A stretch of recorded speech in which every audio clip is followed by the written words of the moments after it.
Okay, our last topic for cash and cash equivalents, and as a continuation for our cash in bank and bank reconciliation na topic is ito yung proof of cash.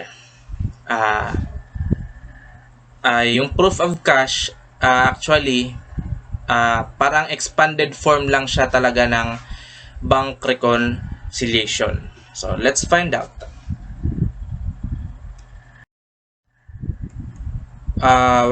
First, our objectives. We have the definition of proof of cash. We have the reconciling items. The same kasi with bank reconciliation, meron din tayong tinatawag na reconciling items sa proof of cash. Then the different methods in preparing our bank reconciliation.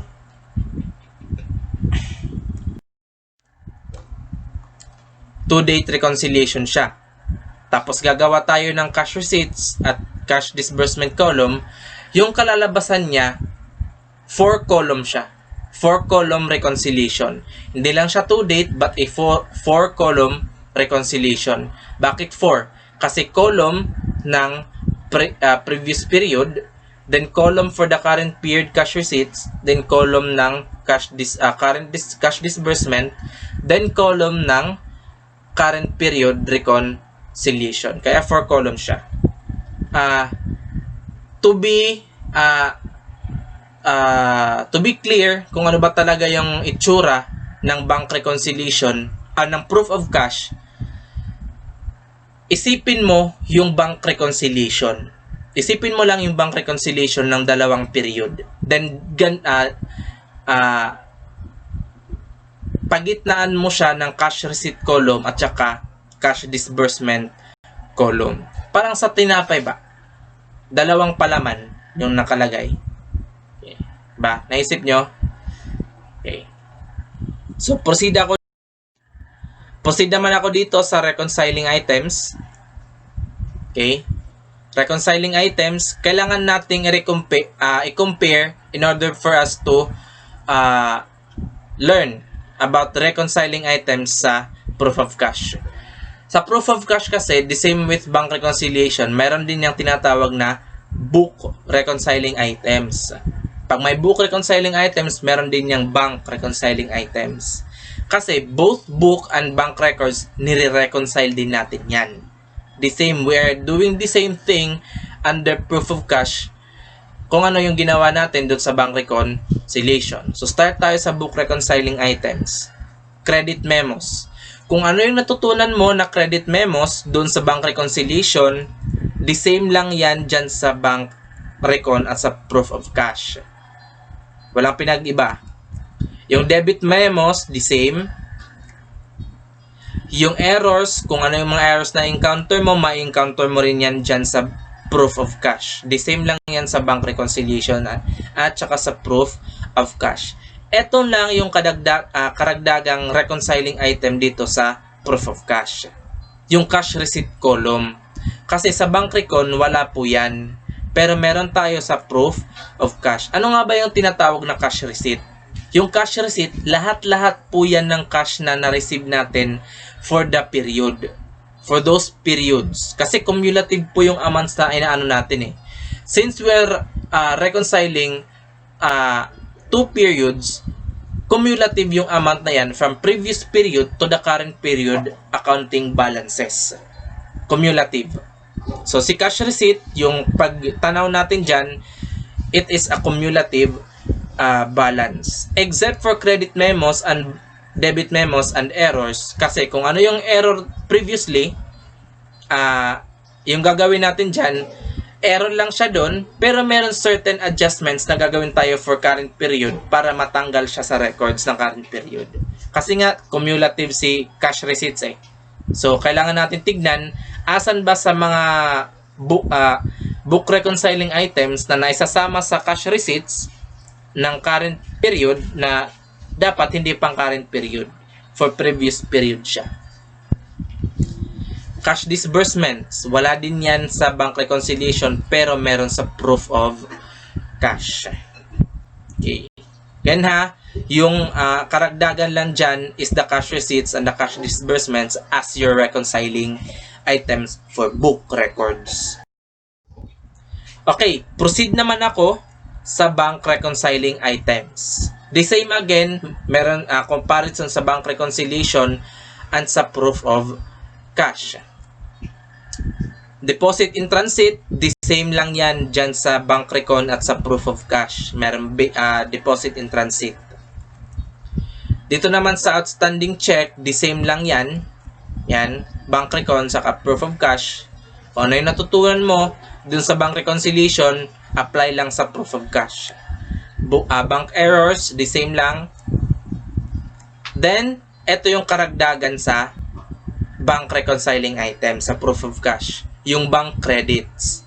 Yung bank credits, or mas kilala sa bank deposits, or simply deposits, or bank receipts, minsan, ang tawag. Pero, we'll use bank credits na lang para mas madali. Identifiable siya sa book. Bank credits, wala yan sa bank reconciliation, pero meron yan sa proof of cash. Ano ba yung tinatawag na bank credits? The same goes lang yan, parang reflection lang yan ng cash receipts sa book. Kung ano yung cash receipts na meron ka, i-reconcile din yan sa bank credits na meron si bank. Yung mga deposits na ginawa mo dun sa bank. The same goes dun sa bank debits naman, yung tinatawag na bank debits. Yung bank debits, reflection lang yan ng cash disbursement na meron tayo sa book. Wala yan sa bank reconciliation, pero makikita yan dito sa proof of cash. Again, karagdagan yung bank credits at bank debits sa bank reconciling items. Si cash receipts naman at si cash disbursements dun naman sa book reconciling items. O proceed ako sa different methods. Kung ano yung natutunan mo na bank reconciliation methods dun sa bank recon, meron din tayo dyan dito sa proof of cash. Meron tayong tinatawag din na proof of cash reconciliation methods. Unahin muna natin si adjusted balance. So may adjusted balance si bank recon, meron din dito sa proof of cash.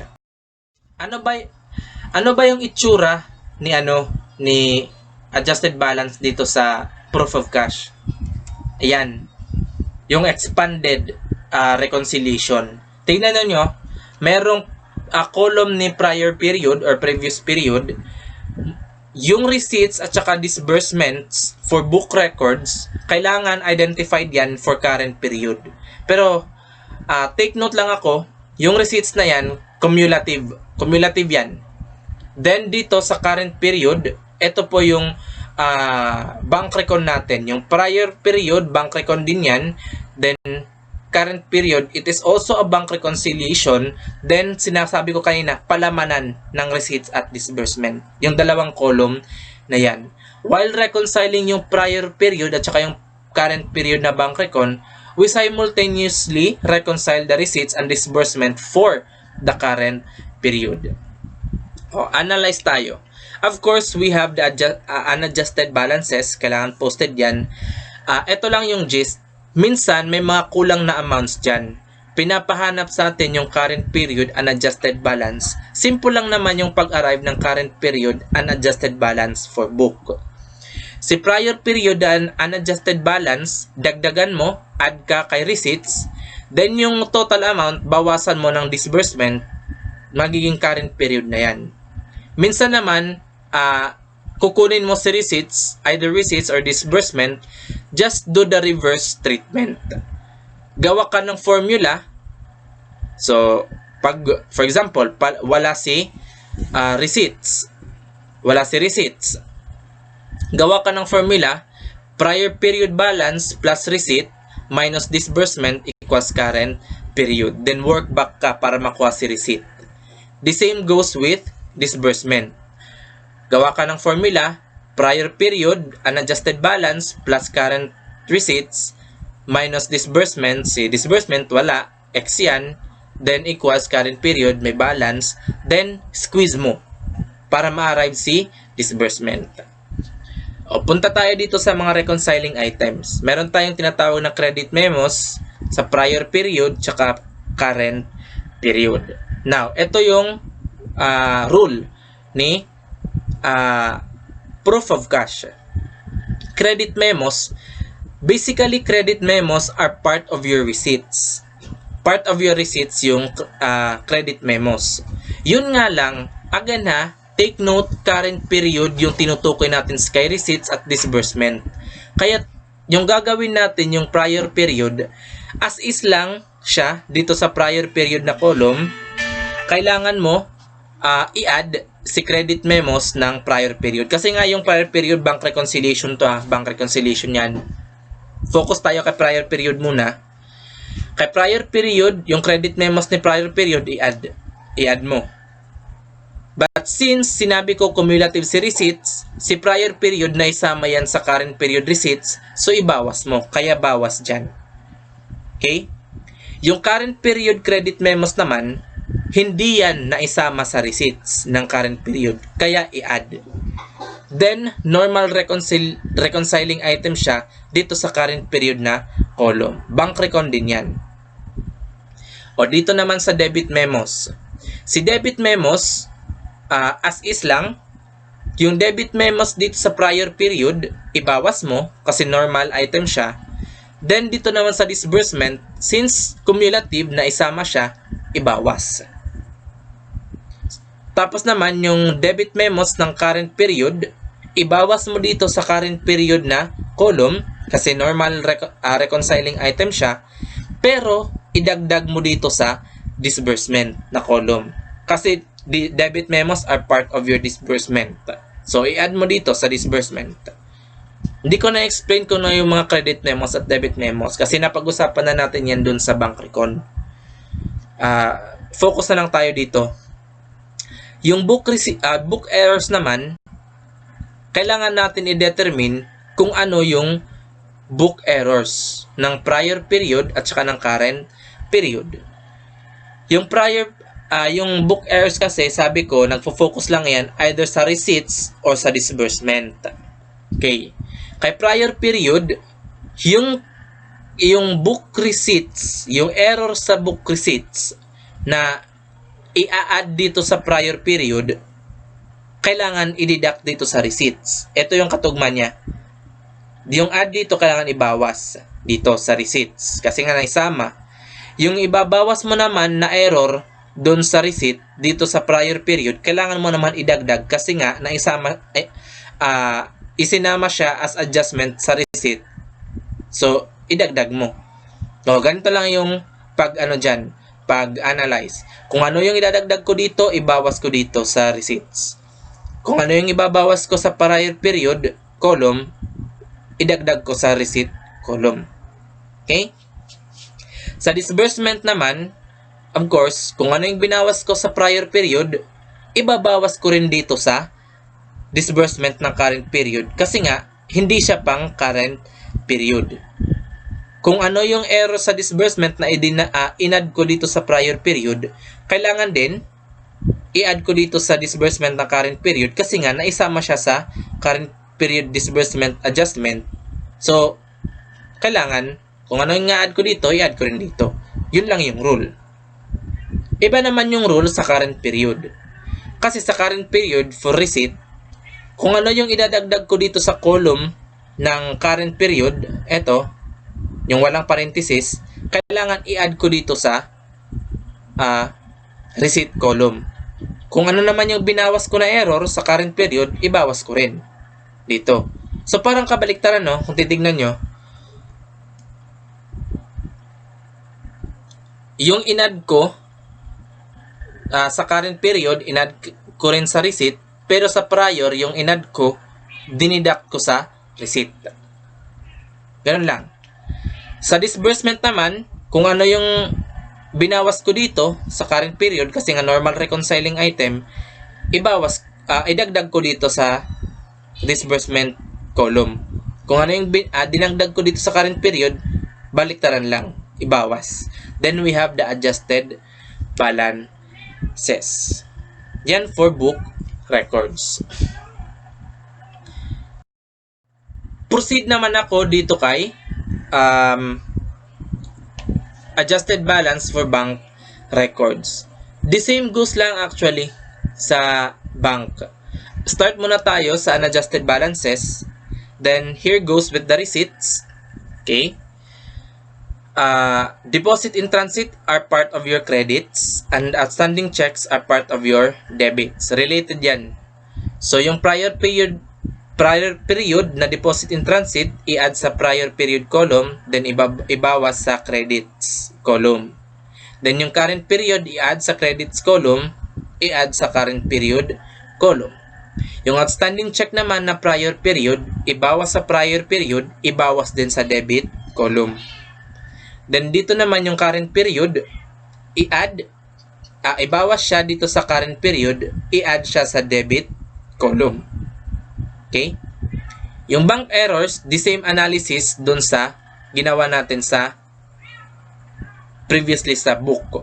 Again ha, kung ano yung i-add dito sa prior period pertaining sa credits, ibawas mo naman dito sa credit column. Kung ano yung binawas, i-add mo. Ganun lang yung rule. The same goes with other reconciling items. Careful lang tayo sa analysis ha. Just ano na lang, ito lang yung gawin mo. Just take note kung ano yung i-add dito sa pag current period siya, kailangan pertaining sa current period, the same. Pag in-add, i-add, deduct. Okay? Dito naman sa debits, yung i-deduct mo dito sa current period, i-add mo. Yung i-add mo sa current period, i-deduct mo dito sa debit column. Okay? Then arrive tayo ng ng adjusted balances. Kailangan yung adjusted balances na yan the same with book records. Kasi kung hindi, may mali dyan. Uulit. Proceed ako sa book to bank records. Okay. Ganito na lang. Baka kasi nahihirapan kayo sa mga errors.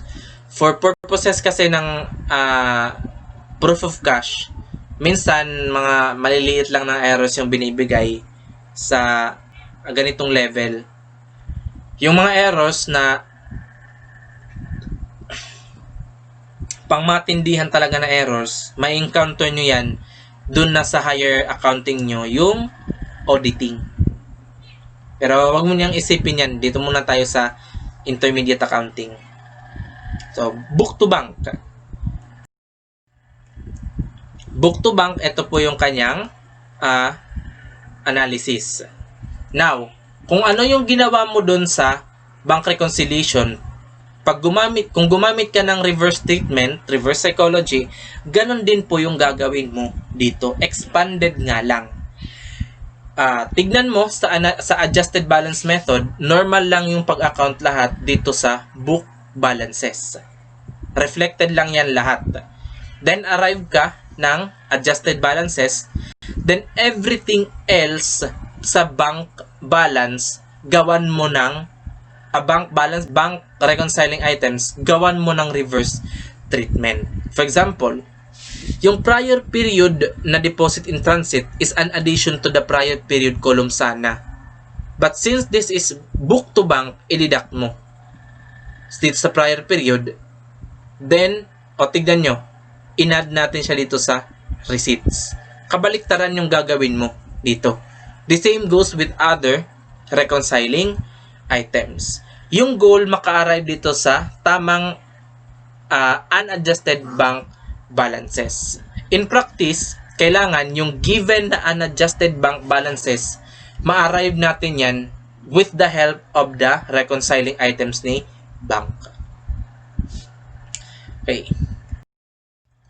Proceed ako sa last reconciliation method. We have the bank to book. The same goes lang yung gagawin natin dito. Kung ano yung nasa adjusted balance method kay bank, kailangan lang natin i-post lahat. Kung ano yung treatment ng mga reconciling items, just go with the flow lang. Kung ano yung ginawa mo sa adjusted balance kay bank, Yan lang yung gawin mo dito sa adjusted sa balances kay bank records. Then hanap ka, arrive ka ng adjusted balances. Then do the same thing with the book balances, book reconciling items, do reverse treatment. O, yung credit memos ng prior period, dapat i-add sana yan, pero since reverse treatment, ibawas. Then, i-add dito. Ganun lang. The same goes with other reconciling items. Make or proceed with reverse psychology or reverse treatment. Kailangan maka-arrive ka ng tamang book, unadjusted book balances. In practice, kailangan ma-arrive yung given na unadjusted book balances with the help of the book reconciling items. Okay, I hope you've learned something with proof of cash. Again, mag-alalahanin si errors kasi yung mahirap dyan actually si errors. Kasi madaming analysis si errors. Minimal lang yung errors na i-involve natin dito sa proof of cash. Okay, that's all for cash and cash equivalents and for your proof of cash. Thank you.